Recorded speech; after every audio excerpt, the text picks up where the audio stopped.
ఎంత ఉపాధి ఉద్యోగాలు వచ్చాయి కూడా ఒక శ్వేతపత్రాన్ని రిలీజ్ చేయాలి మీరు. ఎందుకంటే మీరు మాట్లాడుతూ మీ యొక్క ఇంటర్వ్యూ చూశాను నేను. 20 లక్షల కోట్ల ఉద్యోగాలు ఒకసారి అయితే నోరు జారిందనుకోవచ్చు, 2-3 సార్లు పదే 20 లక్షల కోట్ల రూపాయలు 20 లక్షల కోట్ల ఉద్యోగాలు తెచ్చాయని చెప్పారు. అసలుకి ఆంధ్రప్రదేశ్లో ఉన్న మానవ వనరులు సరిపోక ప్రపంచవ్యాప్తంగా ఉన్న పనిచేసుకునే వాళ్ళు ఆంధ్రప్రదేశ్ రాష్ట్రానికి వస్తున్నారేమో అని అనుమానం కలిగి ఇక్కడి నిరుద్యోగులు భయపడి చేస్తూ ఉన్నారు. చంద్రబాబు నాయుడు గారు, దయచేసి మీరు అబద్ధాలు చెప్పడం మానేయండి.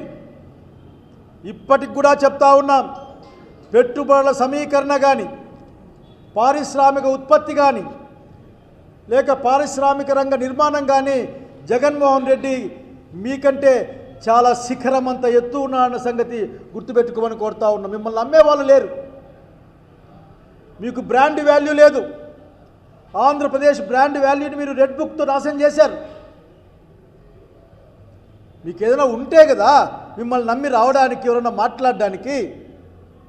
కేవలం తగుదునమ్మా అంటూ ప్రభుత్వ డబ్బుతో, ప్రజల డబ్బుతో ఆ దావోసుకు పోవడం, ఆయన చలికి వనకలేదు, లేకపోతే ఏసీ రూముల్లో ఆయన చలికి లేకుండా కూర్చున్నాడు. ఈ చలి కూడా ఏందో నాకు అర్థం కాదు. ఒక ఉలన్ బ్లాంకెట్ కప్పుకుంటే వద్దన్న వాడేవుడు, అంటే ఒక మంచి స్వెటర్ వేసుకుంటే వద్దన్న వాడేవుడు.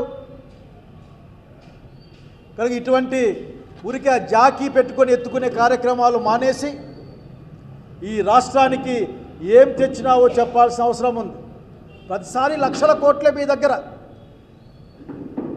ప్రతిసారి లక్షల కోట్లే మాట్లాడతాయి, కానీ అక్కడ ఏమీ ఉండదు. ఆ విశాఖపట్నాన్ని కేకు ముక్కలాగా ఇష్ట ప్రకారం పనిచేయడం తప్ప ఇంకేమీ లేదు. ఆ చీకటి ఒప్పందాలని కూడా వైఎస్ఆర్ కాంగ్రెస్ పార్టీ అధికారంలోకి వచ్చినాక బహిర్గతం చేపిస్తుంది. ఎవరెవరైతే కారణమో వారి పట్ల తగిన చర్యలు తీసుకుంటుంది. మీ అబ్బాయి మాట్లాడతాడు, ఇచ్చేస్తాం మా ఇష్టం. మీ ఇష్టం అంటే మీ పొలాలు ఉంటే ఇచ్చేయండి, లేదంటే మీ హెరిటేజ్ ఉంటే ఇచ్చేయండి, లేదంటే మీకు సంబంధించిన వాళ్ళకి సంబంధించిన భూములు అనేకం అమరావతి ప్రాంతంలో ఉన్నాయని చెప్తున్నారు, ఇచ్చేయండి. ప్రజల భూములను ఇవ్వడం అన్నది ఈ రాష్ట్రానికి మీరు చేస్తున్న ద్రోహం అని స్పష్టంగా చెప్తూ, ఇప్పటికైనా సరే ఆ కలరింగ్ ఇచ్చుకోవడం మానేసి, మేము దావోసుకు హీరోలుగా పోయినాం, జీరోలుగా వచ్చినాం, అసలు మేము జీరోలే హీరోలుగా రాసుకొని పోయినామని ప్రకటించమని కోరుకుంటూ, మీ యొక్క వ్యయం పైన దాదాపు ఏ దావోస్కి ఎప్పుడెప్పుడు పోయారో ఆ వ్యయాలన్నీ కూడా ఈరోజు వ్యయం పైన మీరు దయచేసి ఒక శ్వేతపత్రాన్ని రిలీజ్ చేస్తే అసలు మీ యొక్క ఘనకీర్తిని వేన్నోళ్ళ పొగిడే మీ పత్రికా ప్రపంచము, మీ పాత్రికేయ ప్రపంచం, మీ మీడియా మరింతగా పొగిడే అవకాశం ఉంది కదా. కనుక ఎంత ప్రజాధనాన్ని వృధా చేశారో తెలుసుకోవాలనుకుంటా ఉన్నాం, ప్రకటించమని కోరుతా ఉన్నాం. అసలుకి ఈ రాష్ట్రం గురించి పట్టించుకోమంటే మీకు ఓపిక లేదు, రాష్ట్ర ప్రజల గురించి పట్టించుకోమంటే ఏమాత్రం కూడా పట్టింపు ఉండదు మీ దగ్గర. రాష్ట్ర ప్రజలు మీరు అసలుకి అదేదో మీకు ఓట్లేస్తేనే అయిపోయింది అనే విధంగా మీరు చూస్తూ ఉంటారు. ఈ రాష్ట్రంలో శాంతి భద్రతల సమస్య మీరు ఎప్పుడైనా ఆలోచించారా ముఖ్యమంత్రి గారు? లా అండ్ ఆర్డర్ డిపార్ట్మెంట్ మీ కంట్రోల్లోనే ఉంటుంది, ముఖ్యమంత్రి కంట్రోల్లోనే ఉంటుంది. అది మీకు తెలుసు, నాకు తెలుసు, అందరికీ తెలుసు. ఈరోజు అడుగంటిపోయిన శాంతి భద్రతలు, అదుపు తప్పుతున్న కొద్దిమంది చర్యల వలన పోలీస్ శాఖ, ఇవన్నీ మీరు పట్టించుకోరా? అసలుకి ఎంత అన్యాయంగా జరుగుతుందో ఈ రోజున ఈ రాష్ట్రంలో మీకు ఎప్పుడైనా అర్థమైందా? మీకు అర్థం కాదు, అర్థం చేసుకోవడం కోరిక కూడా మీ దగ్గర ఏం లేదు. ఈ రాష్ట్రం అంతా చూద్దాం ఒకసారి చిన్నగా పరిశీలిస్తే అసలు మీరేంటి? మీరు ఏమైనా ఎమర్జెన్సీ పెట్టారా? మీరు ఎమర్జెన్సీ పెట్టి మా దగ్గర ఏమైనా ఈరోజు పరిపాలన చేస్తూ ఉన్నారా? స్వేచ్ఛ లేదు, గొంతు విప్పే స్వేచ్ఛ లేదు మాకు.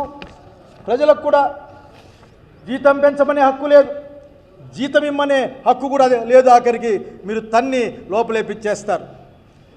అసలు మీరు రాజకీయ ప్రత్యర్థులను లక్ష్యంగా పెట్టుకొని ఎప్పుడో కేసుల్ని, పాత కేసుల్ని తిరగదోడతారు. చాలా కేసులు ఉన్నాయి, వివరాలు దండి ఉన్నాయి ఇక్కడ. కాకపోతే రాయచోటిలో జరిగిన ఒక కేసు మాత్రం మీకు చెప్పాలనుకుంటా ఉన్నాను బాబు గారు, మీరు ఎంత గొప్పగా ఆలోచిస్తారో. లక్కిరెడ్డిపల్లి గ్రామంలో లోకేష్ అనే ఒక పిల్లకాయ 14-15 నెలల కిందట ఎలక్షన్ల టైంలో వైఎస్ఆర్సీపీ నాయకులకి స్వాగతం పలుకుతూ ఆ పటాకుల బాణసంచా కాల్చాయట. అప్పుడు అతనికి కంటి వద్ద గాయమైంది. వైఎస్ఆర్ కాంగ్రెస్ పార్టీ 3 లక్షల ఆర్థిక సహాయం కూడా చేసింది. ఎన్నికల తర్వాత లోకేష్ బహుశా సినానిమస్గా ఉందనుకున్నాడేమో, ఆ లోకేష్తో చేరితే మీ యొక్క సూచనల మేరకు తప్పుడు కేసులు పెట్టారు. 14 నెలల తర్వాత 15 నెలల తర్వాత ఆయన మానవ హక్కులకే కాకుండా పోలీసుల చేత 326, 340 ఎక్స్ప్లోజివ్ యాక్ట్ అని ఇట్లా అనేకమైన సెక్షన్ల కింద కేసు నమోదు చేశారు. ఇదొక్కటి చాలు మీరు ఎందూరం చూస్తూ ఉన్నాను అంశానికి. ఆఖరికి మేము కూడా స్పష్టంగా చెప్తా ఉన్నాం, మీరు నేర్పిన విద్యయే నీరజాక్ష అని ఖచ్చితంగా. మీ ఎమ్మెల్యే గారు కూడా మా జిల్లాలో ఒక మాట చెప్పారు, మరీ చెప్తాం ఆ మాట. ఖచ్చితంగా మీరు చెప్పించిన విద్య నేర్చుకునే ప్రయత్నం చేస్తూ ఉన్నాం, నేర్చుకుంటాం కూడా. ఎందుకంటే పాపం నేర్పిస్తే నేర్చుకోవాలి కదా. అనేక దాంట్లో అసలుకి సోషల్ మీడియాలో లైక్ చేస్తే, కామెంట్ పెడితే కూడా మీరు సహించలేరే.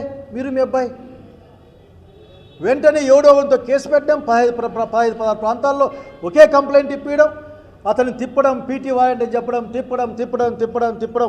అతను చేసిన పని ఒక ఇసుకెత్తకపోవడం కాదు, మట్టి మాఫియా కాదు, లిక్కర్ మాఫియా కాదు, ఏంది కాదు, కేవలం సోషల్ మీడియాలో మీకు వ్యతిరేకంగా రెడ్ బుక్ రాజ్యాంగం ప్రకారం మీరు అంబేద్కర్ రాజ్యాంగాన్ని తుంగలో దొక్కే ప్రయత్నం చేస్తూ ఉన్నారు. జాగ్రత్త అని మాత్రమే చెప్పాలనుకుంటా ఉన్నాం. అసలుకి మీరు స్పష్టంగా చెప్పగలరా? మానవ హక్కుల్లో ఆంధ్రప్రదేశ్ రాష్ట్రం చాలా తక్కువ స్థాయిలో ఉందని సూచికలు తెలియజేస్తూ ఉన్నాయి.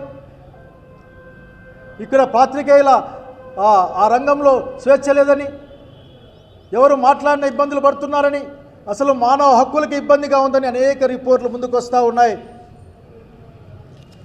మీ కుమారుడు గారు మాట్లాడుతూ ఒక మాట మాట్లాడాడు ఏదో మీటింగులో, రెడ్ బుక్ రాజ్యాంగాన్ని పేరు చెప్పితేనే కొంతమందికి గుండె పోటు వస్తుందని చెప్పాడు. నిజంగా ఎంత క్రూరత్వం అది! అంటే ఒక మనిషి గుండెపోటు తెప్పించి మనిషి చావు దగ్గరగా తీసుకెళ్ళడం మీకు సంతోషాన్ని, ఏ విధమైన క్రూరమైన సంతోషాన్ని పొందుతున్నారో మీరు అర్థం చేసుకోవాల్సిన అవసరం ఉంది. ఎక్కడైనా సరే రెడ్ బుక్లో 2వ పేజీ అయిపోయింది, 3వ పేజీ అయిపోయింది. అసలు ఆ బుక్ అంతా పబ్లిష్ చేసిస్తే మేము రాష్ట్రం చదువుకుంటారు ఆఖరికి ఏ పేజీ ఉంది, ఏ పేజీలో ఎవరున్నారు. అందులో ఖచ్చితంగా తెలుగుదేశం పార్టీ నాయకులు కూడా ఉండి ఉంటారు, జనసేన నాయకులు ఖచ్చితంగా ఉండి ఉంటారు. ఎందుకంటే అక్కడక్కడ తన్నించుకుంటున్నారు కదా. అట్లాగే పోలీస్ శాఖని ఎంత నిర్వీర్యం చేశారు మీరు. చివరికి సాక్షాత్తు హోంమంత్రి మీకు ఉత్తరం రాస్తాడు, అయ్యా చాలా అధ్వానంగా ఉంది మీ పరిస్థితి, సరిదిద్దుకోండి అని హోంశాఖ అమిత్ షా గారు లెటర్ పంపిస్తే దాన్ని కూడా పట్టించుకోలేని పరిస్థితి. ఏ రంగంలో కూడా మాట్లాడితే అనంతపురం వాళ్ళు సెల్ ఫోన్లు చాలా రికవరీ చేశారు. ఈ జిల్లాలో చాలా గొప్ప పని, సెల్ ఫోన్లు రికవరీ చేశారట. అది పెద్ద వార్త. దానికి ఒక అవార్డో గివార్డో ఇచ్చి ఉన్నారేమో నాకు తెలియదు. అట్లాగే మీకు చెప్తా ఉన్నాం, మీరు చట్టం గురించి న్యాయం గురించి మాట్లాడితే అసలుకి చట్టం అంటే మీరేనేమో, న్యాయం అంటే మీరేనేమో, అసలు చట్టాన్ని న్యాయాన్ని హమూరాబిలాగా తయారు చేసింది కూడా మీరేనేమో అనిపిస్తుంది వినేవాళ్ళకి. కానీ అనుభవం ఉన్న మాలాంటి వాళ్ళకి అనిపిస్తుంది అవి మీకు పదాల్లాగా కనిపిస్తాయి, చట్టం న్యాయం మాకు ధర్మాల్లాగా కనిపిస్తే. ఎక్కడైనా సరే 99% కేసుల్లో అరెస్ట్ చేసిన 24 గంటల్లో మీరు కోర్టుకు పెట్టారా? మేము లిస్ట్ ఇస్తాం, బొచ్చడు ఉన్నాయి, తీసుకెళ్ళడం ఎక్కడ పెట్టినారో అర్థం కాదు. వాళ్ళ అమ్మ నాయన భార్య పిల్లలు చెయ్యా మా అబ్బాయి నాకు మా ఆయన ఎక్కడ చెప్పాలని గోడు ఏడవడం, మీరు చెప్పకపోవడం, ఎక్కడెక్కడో దాచిపెట్టడం, తిప్పడం. Not for the criminals. మీ యొక్క పొలిటికల్ అపోనెంట్స్ని ఆ పనిచేసే ప్రయత్నాన్ని చూస్తున్నాం. ఏం సహించే పరిస్థితి ఏం లేదు. చివరికి మీరు ఎంత దూరం వెళ్ళారంటే, పోలీస్ వ్యవస్థని మీరు ఏ విధంగా నాశనం చేశారంటే, హైకోర్టు స్వయంగా సీసీ ఫుటేజీలు కావాలని నాకు అడిగితే సీసీ ఫుటేజీలు కూడా ఇవ్వలేం, అవి పనిచేయడం లేదని చెప్పించిన ఘనమైన చరిత్ర మీది, అంత ఘోరమైన చరిత్ర మీది చంద్రబాబు నాయుడు గారు లా అండ్ ఆర్డర్ మంత్రిగా. 20 లక్షల కోట్ల ఉద్యోగాలేంటి, చంద్రబాబు అబద్ధాలు చెప్పేయడం అర్జెంటుగా మానేయాలి అంటున్నారు శైలజానాథ్. దావోస్ నుంచి ఎన్ని పెట్టుబడులు తీసుకొచ్చారో చెప్పాలంటున్నారు. లైవ్ చూసాం.